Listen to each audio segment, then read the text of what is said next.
When I was just a little girl, I asked my mother, what will I be? Will I be pretty? Will I be rich? Here's what she said to me. Que sera, whatever will be, will be. The future's not ours to see. Que sera. What will be, will be. Who made this mess? Who made this mess? Jessica?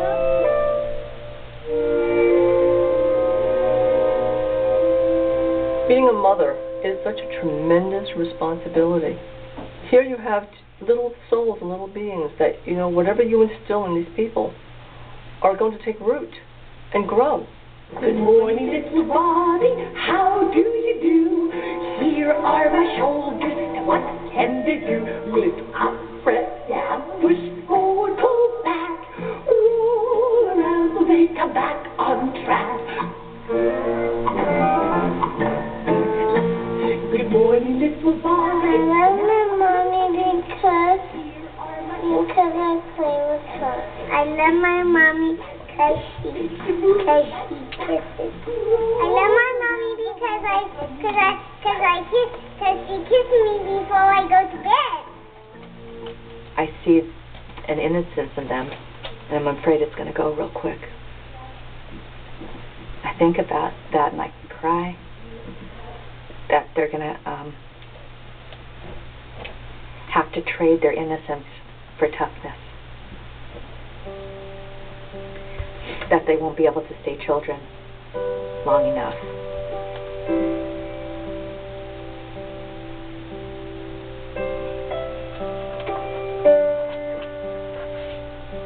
I knew I'd have daughters, and for me, that was repairing relationships that my sister and I had with our mother, and that my mother and her sister had with our grandmother. And I wanted to do it differently.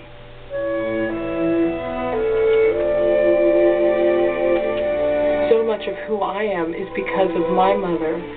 So much of who my mother was because of her grandmother.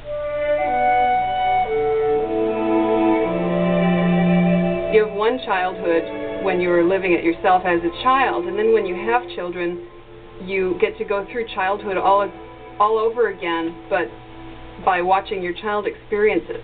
Put your head in the hand of the mommy who does the hair wash. Put your head in the hand of the mommy who gives you bread. I have loved parenting a small child, but until a few years ago, I would make all her decisions for her, and she just would go along with mommy wherever I went. But now she realizes that she has something to say about it. But I wanted to do my part. Why don't you do the train part? No, because And so this is a new phase that we're entering where we're more two people now instead of one.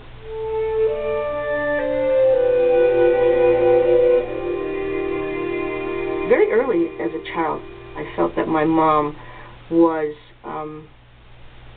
probably, I feel, repulsed by me. That was the inner feeling I felt as a child. And that the physical nurturing, hugging, holding was not going to be there. There were times when I used to have nightmares and I would call out, and I remember my voice being very low, Mom, Mom, and then I would make it louder, Mom, Mom, and then eventually she would come, but she never held me. But interestingly, I never called out for my dad. It was always Mom. Perhaps Dad would have cuddled me, but that deep, deep connection that daughter has with mother, I still felt was always there, or trying to be there. All right, now you need to add a fourth of a cup of oil to that. Can I do it? Why no second? The first thing that my mom ever told me to make was oatmeal.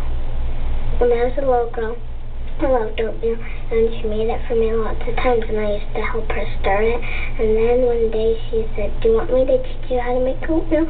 So you won't always have to ask me, and you just get out the stuff, and I can turn on the stove for you and stuff." And then I said, "Yeah," and she taught me. All right, don't hit it so hard, the poor guy. Just make it nice and straight. I know, you told me that before. So I have a tendency to direct her too much, and I would say that's where I feel I fail as a mother. And sometimes I yell too much, and she will say to me, "Stop yelling at me, it makes me scared." And I feel so bad that when I do that to her, and I always say, "Oh, I know, I'm so sorry, I really wish I wouldn't do this." And I'll even say to her after it, "Who loves you?" And she'll say, "Mommy." I said, "I know, and I acted really bad, and I'm sorry. You know, sometimes you act bad, I act bad." Being a mother is the hardest job in the world. And you don't have any lessons. I have lots of painful moments of me needing my mother and her not being there. I have a mom that abandoned me and a stepmother that raised me. She was honest with me. She said she loved me, and I know she did, but not as much as she loved her sons.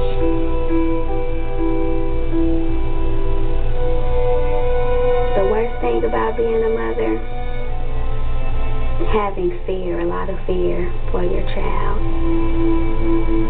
Even if they're with you, you still have some type of worry, like I wonder how she's gonna be when she grows up. I get very frightened when I think about how things will be down the road and whether my children will still want me and whether there'll be a time when they'll say, "Mommy, my friends are more important right now than you are." I'm 8 years old and I'm a triplet. I'm 8 years old and I'm a triplet. I'm 8 and I'm a triplet.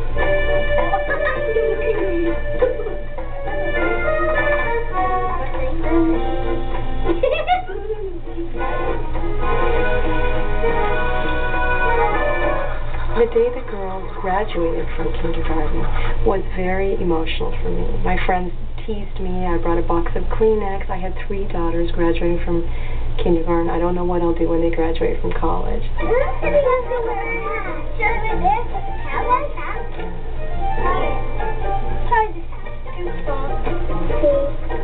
Try this one.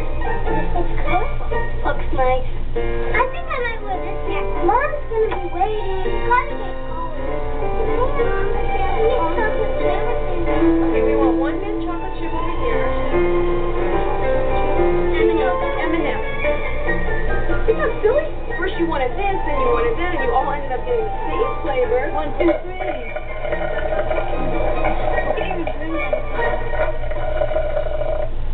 You know what? I haven't told you this, but I have to go to Missouri on September 9th. Why? I have to go for a week for my job. So what are you doing? I'm going to work. Ooh. I know. I'm not real happy about that. I'll be gone for 5 days. I know. So who am I going to get to watch you, huh?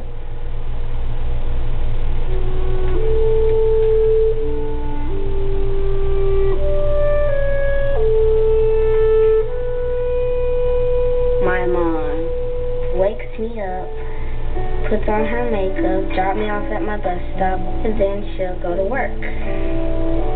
She goes to school, then either comes back at 8:30 or 8, tucks me in, and then I go to sleep. She goes to sleep or stays up and studies, and then we wake up in the morning and do the same routine over again.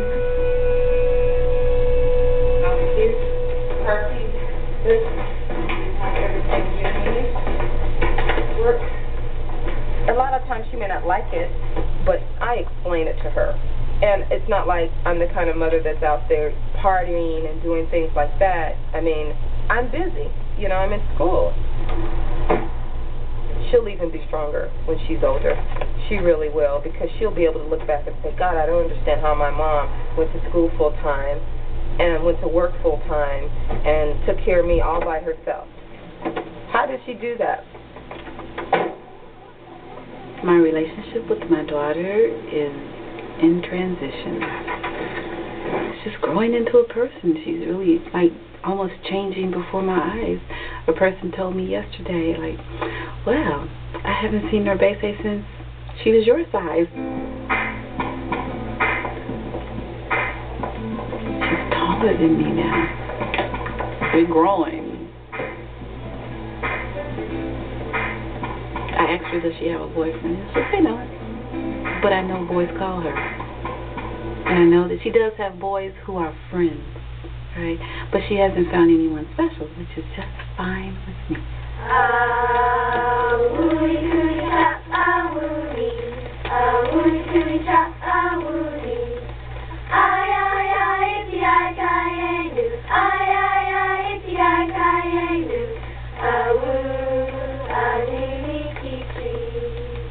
I love my mom, but she can sometimes be really embarrassing. Sometimes my mom doesn't understand when I get mad about something. My mom doesn't understand when I tell her not to open my mail. My mom doesn't understand when I need some privacy. My mom doesn't understand I need some space. My mom doesn't understand that my mom... The emotions in mother and daughter relationship that are there for me are ones of guilt, of anger, of emptiness, of fear.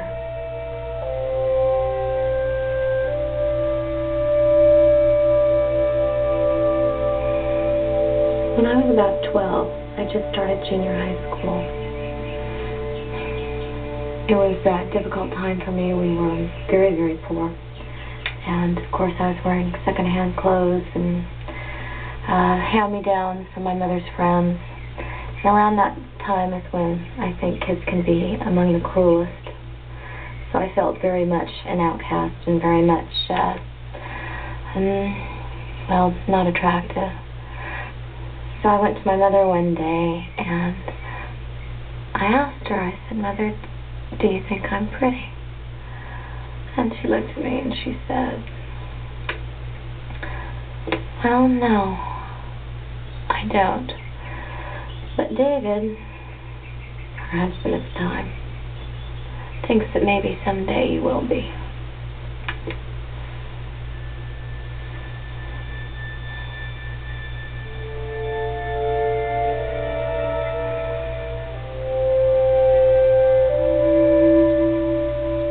I always feel like it's my job to protect my daughters. Even when I know the responsibility of parenting is shared between my husband and I, and he's incredibly involved, extremely involved in parenting. I often think that in the end, it's going to be about what I did or didn't give them. My mother was fearless and very creative, and I feel I got the imagination of my mother, and I'm grateful for it. This is just the kind of thing that my mother and I used to do when I was growing up. My mother and I used to go on these drives looking for movie stars. But our big goal was to find Paul Newman. Paul Newman. Paul Newman! This is what we're going to do. We're going to find Paul Newman's house. After all these years, I'm going to find Paul Newman. Star Math. Excuse me? What? Paul Newman in there? Yeah.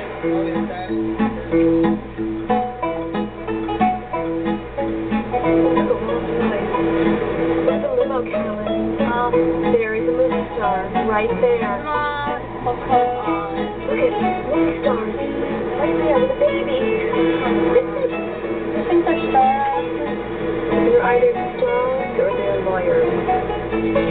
I see my mother in myself. Sometimes that is terribly, terribly frightening and upsetting to me because I fear that I will also become extremely eccentric, and sometimes it's wonderful because I realize that my ability to see the world in a fantastical way all comes from my mother. Paul Newman's house is third house on the left. All right, so let's count these houses. 1,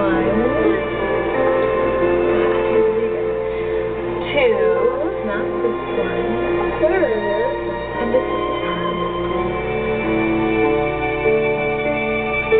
You're right. We just go in the driveway and knock on the door. Oh, come on, Mom. What could they say? Get out of our driveway? Yes, they would. Let's just go in their driveway and see what happens. There's Joanne. She's making dinner. They're having popcorn. The Newmans. This old life that I had been living with my mother, all of the difficulties, all of those fights, all of those arguments, all of that pain is my gold. It's what makes me who I am. It's what has made me a writer. It is what has made me see the world in a unique way. And I am glad now, after all these years, that I had such a painful childhood.